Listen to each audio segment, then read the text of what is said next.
Clause is a group of words having a subject and predicate but forming a part of a bigger sentence or a longer sentence. Clause হলো এমন এক শব্দগুচ্ছ যার subject এবং predicate থাকা সত্ত্বেও এটা কোনো সেপারেট কোনো একটা বাক্য হবে না, এটা একটা বড় বাক্যের অংশ মাত্র হবে। যেমন he is my friend who reads in class 10। এখানে হি ইজ মাই ফ্রেন্ড একটা বাক্য, এই বাক্যের সাথে আর একটা বাক্য এসে যুক্ত হয়ে গেছে হু রিডস ইন ক্লাস 10। এখানে দুটো ক্লজ রয়েছে, হু রিডস ইন ক্লাস 10 এটা একটা clause, he is my friend এটা একটা ক্লজ। ক্লজের টাইপ রয়েছে, ক্লজকে তিন ভাগে ভাগ করা হয়, একটা হচ্ছে প্রিন্সিপাল ক্লজ, একটা হচ্ছে সাবঅর্ডিনেট ক্লজ, আর 3 নাম্বার হচ্ছে কোঅর্ডিনেটিং ক্লজ।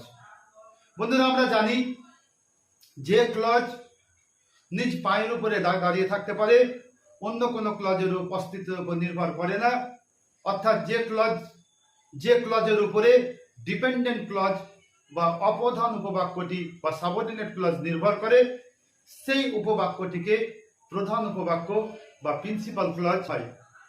যেমন this is the pen which is white, এখানে দিস ইজ দ্য পেন, এই দিস ইজ দ্য পেন হচ্ছে প্রিন্সিপাল ক্লজ বা ইন্ডিপেন্ডেন্ট ক্লজ। অন্যদিকে সাবঅর্ডিনেট ক্লজ বা অপ্রধান উপবাক্য কাকে বলে?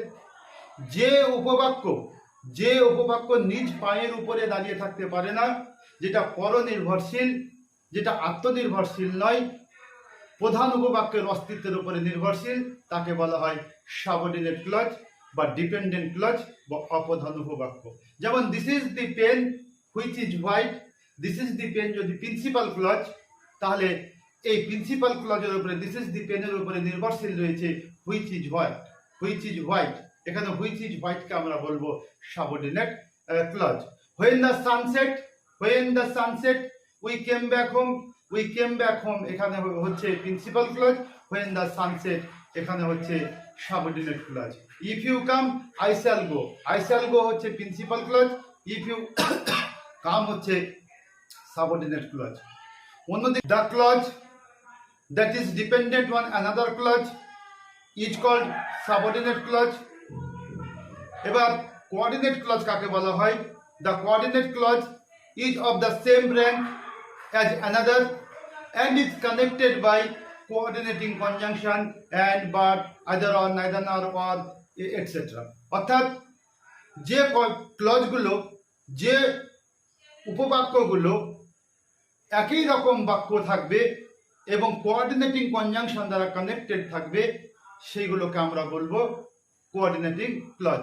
যেমন he is poor but he helps me, এখানে he is poor, he helps me দুটো কিন্তু একই র্যাঙ্কের দুটো বাক্য, বাট কোঅর্ডিনেটিং কনজাংশন বাট দ্বারা যুক্ত হয়েছে, এখানে রয়েছে কোঅর্ডিনেটিং ক্লজ, এটাকে আমরা বলবো কোঅর্ডিনেটিং ক্লজ বলবো বন্ধুরা।